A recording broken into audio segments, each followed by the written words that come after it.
It's Pride Month in June, and so I thought that it would be a perfect time to choose a book with LGBTQIA themes, characters, and an author. We have books with LGBTQ themes in all different genres, so they're not just in one place in the library because they have lots of different genres. For an example, horror, graphic novel, sports memoir, romance,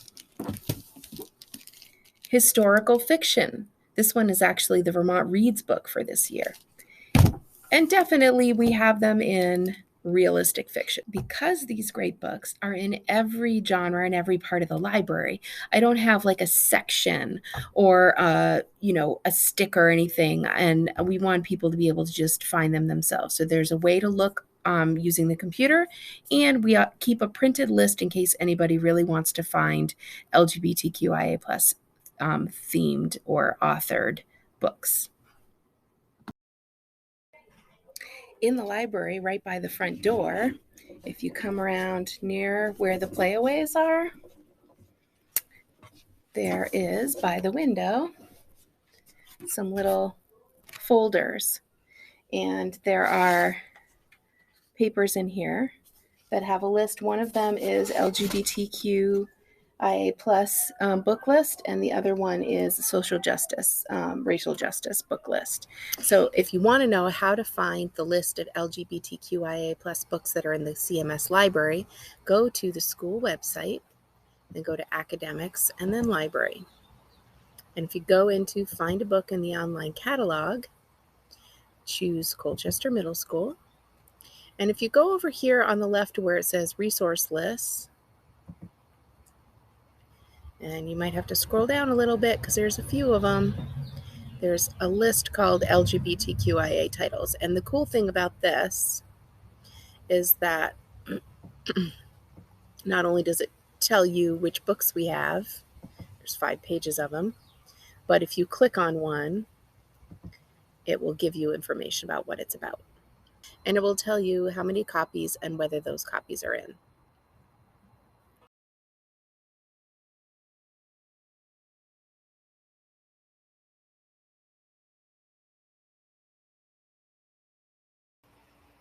This week's book is called Camp Quiltbag, which is by Nicole, Melleby, and AJ Sass. AJ Sass is also the author who wrote Ellen on the Outside, which I did that video recently. So this is a book about 2 kids who go to, it's told in alternating perspectives. So those stories, sometimes people really like those stories where each chapter is a different person. And it's told, it's a book about 2 kids who go to a camp for LGBTQ kids. So, Camp Quiltbag. And the dedication on this says, for every reader who has been looking for their place, Camp Quiltbag has a spot for you. Chapter 1, Abigail, she, her, hers. Abigail found the website herself. It was a very un-Abigail-like thing to do.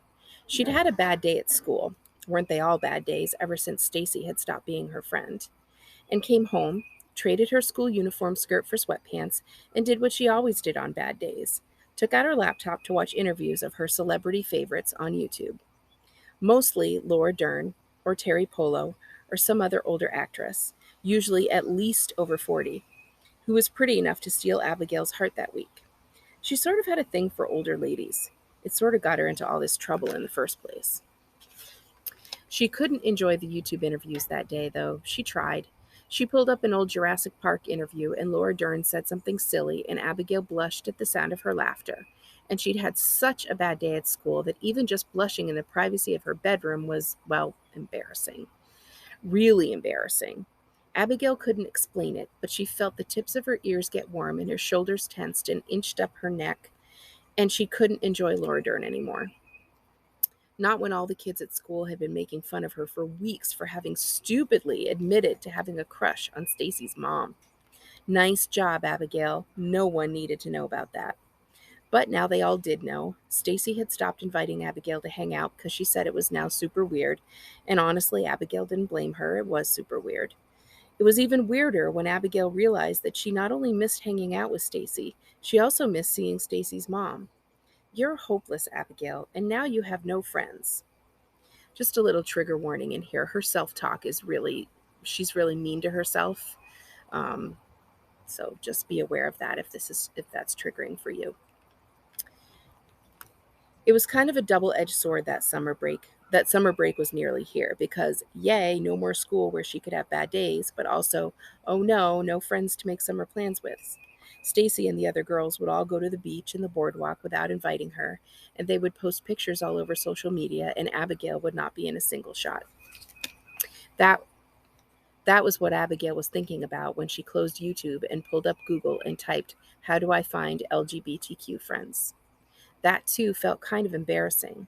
Who used Google to find friends?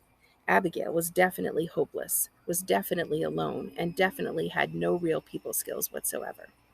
She was seriously considering asking her mom to send her to a convent or something to escape being such an awkward excuse of a human in such a cruel, cruel world when she saw it on the third O page of the Google results.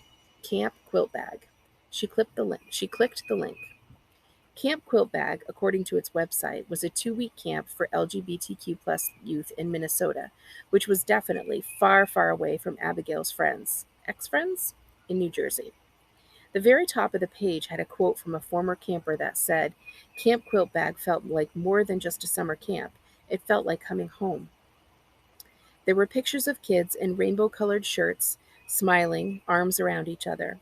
The description said it had activities just like any other camp: obstacle courses, swimming, kayaking, archery, and one specifically for LGBTQ plus kids. Workshops on gender identity and expression, body image and self-esteem, LGBTQ plus history, and drag makeup.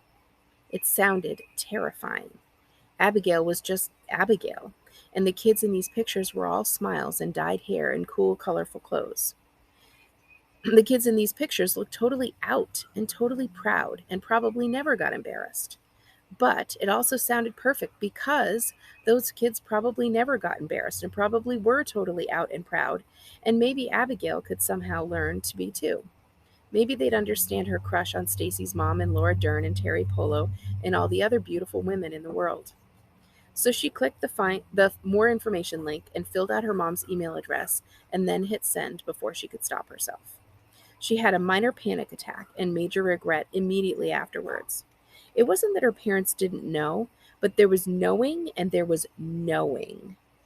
There was a difference between, oh, Abigail has crushes on actresses and Abigail wants to go to gay camp. Not to mention the fact that she wouldn't exactly be able to tell a single soul at school she'd be spending her summer at gay camp, of all things. Though, in fairness, it wasn't like she had anyone to tell right now anyway. But it wasn't like she could take it back now either. She sped out of her room and down the stairs to where her mom was sitting in the living room. But all she could do was stand there, eyes wide, watching it all unfold, like realizing the jello was wiggling and knowing a T-Rex was about to show up. But really, how could you run from it now? Abigail's mom was basically glued to her cell phone, and Abigail had the pleasure of making it to the room just in time to hear it buzz with the notification of an incoming email.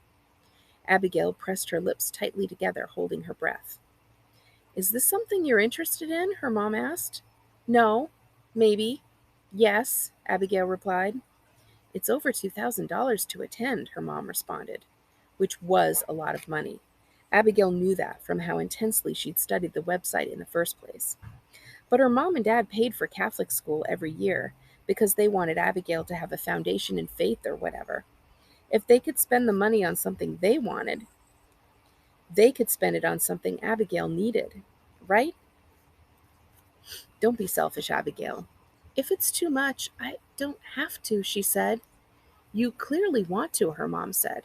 "I don't know that I understand all this, and I'd need to look into this camp a bit more, but if this is important to you, you need to let us know." Abigail took a deep breath, and in her second, very un-Abigail-like move, she admitted, "It's important to me." 3 weeks later, she, fortunately, wasn't packing to be sent away to a convent. She was packing for a long plane ride to Minnesota to spend 2 weeks at Camp Quiltbag. She packed her favorite Laura Dern poster and her favorite Jurassic Park shirt. She searched her clothes for something colorful to bring, but came up empty. She hoped she'd come home wearing rainbows. She hoped she'd come home, feeling out and proud and not even a little bit embarrassed. Even though right now she was still kind of embarrassed. She hadn't told anyone at school where she'd be going this summer. She lied and said she was spending the summer at her family's lake house in upstate New York. Stacy, who had been Abigail's best friend basically her entire life, who knew full well that Abigail's family didn't have a lake house, nor did she have any family who lived in upstate New York in general, had stopped giving Abigail the cold shoulder solely to ask her a million questions about it. Abigail just kept on lying.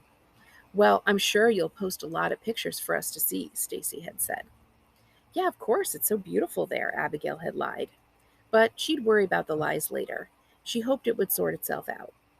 Abigail, as she zipped up her suitcase and headed downstairs, hoped most of all that she'd make at least one friend who would understand her. Chapter 2, Kai, E.M. Air. And I just want to show you what that looks like. So E.M. Air pronouns are kind of similar to they, them, only just sometimes people find it confusing to say they, them because it means something else. So this is a variation on that some people choose for their pronouns. Kai stared out the car window from behind the driver's seat, frowning. He studied the skyscrapers of downtown Minneapolis, then the older brick buildings along the outskirts of the city as they traveled north. Here, the homes were newer, more uniform, and looked a lot like the one Kai's family lived in farther south. In the front of the car, Kai's parents chatted about the weather, humid for this early in June, about some work project Air Mom had that was due soon. She was a marketer, whatever that meant. And when they should start looking for the highway exit in half an hour, give or take, between the 221 and 222 mile markers. "Don't you think?" Mom asked. "Absolutely," Dad replied, his voice superficially bright. "Seems like a sign if there ever was one." Kai kept quiet, only half listening as he stared at the trees, homing in on the occasional movement of a bird or squirrel, looking anywhere except the seat to Air right. There, an orientation packet lay open to a glossy spread, featuring grinning kids. It felt like they were mocking him. "Kai, sweetie?" Kai jerked at the sound of Mom's voice, and a dull ache prickled down Air's shoulder. He shot a quick glare at the sling holding Air's arm in place, then looked up. "Sorry, what?" "Your father and I were just saying how nifty it is that the camp is on Shakopee Lake Road." Kai could imagine a bare minimum of 50 things niftier than some road in the middle of nowhere, Minnesota, sharing a name with their hometown. But Air Mom was giving Em such a hopeful look. "Okay." Kai chewed on Air lip. Normally, Air younger sister, Lexi, would chatter with Air parents on road trips, but she'd left for swim camp last week. Now it was just Kai and the orientation packet with all its happy kids and rainbow colors. "Camp Quiltbag, a safe place to be yourself." Kai didn't see why E couldn't just be himself back at home. Instead, Air parents were sending M someplace where E wouldn't know anyone, all because a few kids at school last year had a problem with Kai and Air pronouns. So dumb. "It feels like a sign," Dad said again. "Don't you think, Kai?" "I guess." Kai knew that E was being difficult, but Air parents were just trying to be supportive. But E was fine. E definitely didn't need to attend Camp Quiltbag to figure out Air identity, because E already knew it. Kai Lindquist, former gymnast turned parkour wizard, almost 8th grader. Pronouns and identity were only a small part of him. It wasn't Kai's fault, that's what everyone else was focused on. E slouched in Air's seat and let Mom and Dad continue talking. Kai couldn't help wishing he was back in the real Shakopee as they passed mile marker 204. He slipped Air phone out of Air pocket, eyeing the notifications. Nothing from Cece or any of Air old gymnastics teammates, but that wasn't a shocker. They'd all been pretty quiet since the incident that started this whole "let's send Kai to camp, he doesn't want to be at" business. There was a group text from Leo, last year's parkour team captain. Loneliness washed over Kai as he read the reminder about next week's practice, plus an upcoming event 2 weekends from now. Most of Air teammates lived a few towns away from Kai and attended a different school, so practice and events were the only times he got to see them. Kai wouldn't have been able to participate in the event due to Air's shoulder, but he still could have gone to the gym and spent time with Air friends between now and then. E wouldn't know anyone at Camp Quiltbag, so it felt a lot like E'd be starting from scratch. Kai had already started over when E'd quit gymnastics, and E wasn't eager to do it again, now that E'd finally found a group of supportive friends. The second text was from another parkour friend, Queen Aziza. Hey, King Kai, are you there yet? The corners of Kai's mouth twitched up. Kai, in like 10 miles, have you figured out how to teleport and save me yet? Sweetie? Air Mom was looking back at him again. You promise you'll give this a try for your dad and me? The entire drive, both Mom and Dad had been acting all bright and positive. It reminded Kai of the smiles E used to practice with Cece before gymnastics meets. E'd eventually gotten so good at looking confident it was impossible to tell what was real or faked. Air's mom's and dad's forced expressions were a lot more obvious. But now Mom's tone was less upbeat, more pleading. Her brows pinched toward the bridge of her nose, and a worry line frinkled her forehead beneath blonde hair that matched Kai's own. As much as this camp felt like a punishment, Kai knew Air parents were just trying to find a good balance between letting him do Air own thing and showing they supported him. That's what Kai's therapist kept saying anyway. Kai had learned to visualize positive outcomes with Air therapists since coming out last year, but he still couldn't imagine meeting anyone like Aziza at camp. 2 weeks just wasn't enough time to build that kind of trust. It was too late to turn back, though. Throat tight, Kai nodded. Plus, you said I could leave early, right? Next Friday instead of Sunday, so I can go to Aziza's parkour event? Mom sighed. We said we'd think about it. Let's see how you settle in at camp first, all right? Kai didn't reply. We will definitely make a decision before the beginning of the second week, Dad promised. Try not to worry about it until then. Besides, you might realize you're having so much fun that you want to stay through to the end. Not likely. But Kai stayed quiet as Dad kept talking. Just give it a chance. If you really don't want to stay, you can let us know at the end of next weekend and we'll get you out early. How's that sound? It sounded like Kai and Air parents weren't on the same page, that they were reading completely different books, actually. Still, there was no point in arguing now that they were almost there. Okay. Mom's worry line disappeared. She sat back in her seat just as they drove past mile marker 220. Not long now, pal, Dad said, and Kai's chest clenched a little. The car slowed after mile 221. Beyond it, another sign came into view. It said Shakopee, just like back home, except not even close because of the added Lake Road. I really do think this will be a great experience, Mom said, as Dad turned off the highway and onto a gravel road. Maybe you'll even meet other parkour fans. As long as you don't actually do any parkour, Dad chimed in. The car bumped along the gravel road, jerking them all against their seatbelts. Kai's shoulder twinged again. I get to take this off in like 3 days, though, right? Hopefully, Dad said. We'll see what the camp nurse thinks. And that doesn't mean you'll be able to do all the tricks you used to before those awful boys. Kai's stomach twisted as Mom paused. Before you got injured. A wooden arch appeared, painted like a rainbow. Dad drove under it, then parked at the end of a row of cars. Mom hopped out first and hurried around the car to open the door for Kai. My other arm's fine, you know, Kai said. I can open doors by myself. I know, Mom smiled. I just wanted to give you your first goodbye hug. Kai leaned into her, cheeks hot. Last year, Air face would have been buried in Mom's shoulder, breathing in the perfume she always wore, vanilla lavender. Now, Air chin almost cleared it, giving him a clear view past her. Kids hopped out of their cars. Some were hugging their parents just like Kai. A few waved or called to campers they seemed to already know. Others headed out of the parking lot toward a group of kids and adults who'd formed a line at the sign-in table. Dad patted Kai's back, and Air's stomach performed a flip that would have made half Air parkour team jealous. Ready, pal? Kai honestly didn't know, but E'd promised to try, so E forced a smile and nodded as Mom handed over Air's suitcase. So, Camp Quiltbag, you can find it at the CMS library. There's a lot of fun, just kind of like summer camp stuff in this one. And even if you are not a part of the LGBTQ community yourself, it's still a great book. Anybody can read and enjoy this book. And you might find yourself coming away with a little bit a better understanding of your friends or classmates or community members around you.